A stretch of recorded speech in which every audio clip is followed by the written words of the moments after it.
दूसरा अध्याय श्रीमद् भगवद गीता का महत्वपूर्ण अध्याय है, जिसे सांख्य योग के नाम से जाना जाता है। इसमें श्री कृष्ण ने अर्जुन के संशय और दुख को दूर करने के लिए आत्मा, कर्तव्य, ज्ञान और कर्म के गूढ़ रहस्यों को समझाया है। अर्जुन अपने सगे संबंधियों, गुरुजनों और मित्रों के विरुद्ध युद्ध करने के लिए तैयार नहीं था। वह मोह और करुणा से घिरकर अपने कर्तव्य का पालन करने में असमर्थ हो गया। इस मानसिक उलझन में वह अपना धनुष रखकर युद्ध भूमि में बैठ गया। श्री कृष्ण ने अर्जुन को इस प्रकार दुर्बल होते देख उसे उसकी स्थिति का स्मरण कराया और समझाया कि यह क्षत्रिय के लिए अपमानजनक है।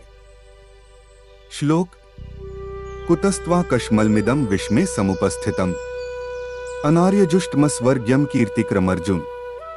हे अर्जुन, यह मोह तुझमें कहां से आ गया? यह महान वीरों के योग्य नहीं है। न ही इससे स्वर्ग की प्राप्ति होती है और न कीर्ति मिलती है। आत्मा का ज्ञान।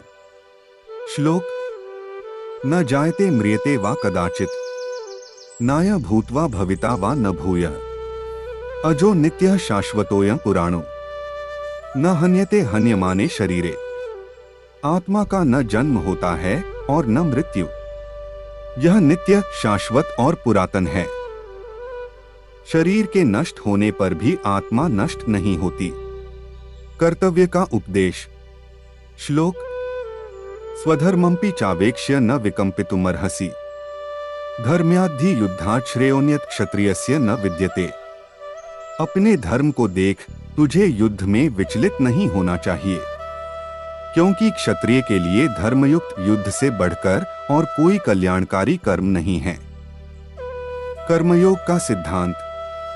श्लोक: कर्मण्येवाधिकारस्ते मा फलेषु कदाचन, मा कर्मफल हेतुर्भूर्मा ते संगोस्त्व कर्मणि। तुझे केवल कर्म करने का अधिकार है, फल की चिंता करने का नहीं। इसलिए तू कर्मफल की आसक्ति में न पड़ और न ही अकर्मण्यता को अपनाना। स्थितप्रज्ञ का लक्षण। श्लोक: दुःखेष्वनुद्विग्नम्ना सुखेषु विगतस्पृह, वीतराग भय क्रोध स्थित धीर मुनिरुच्यते। जो व्यक्ति दुखों में विचलित नहीं होता, सुख की कामना से रहित होता है और राग, भय, क्रोध से मुक्त होता है, वही स्थितप्रज्ञ कहलाता है। निष्कर्ष: इस अध्याय में श्री कृष्ण ने अर्जुन को आत्मा का अमरत्व, कर्तव्य का पालन और निष्काम कर्म की महत्ता का उपदेश दिया। उन्होंने अर्जुन को मोह और भ्रम से बाहर निकालकर धर्म के मार्ग पर चलने के लिए प्रेरित किया। दूसरा अध्याय गीता का सार है, जिसमें जीवन, कर्तव्य और योग का गहन ज्ञान समाहित है।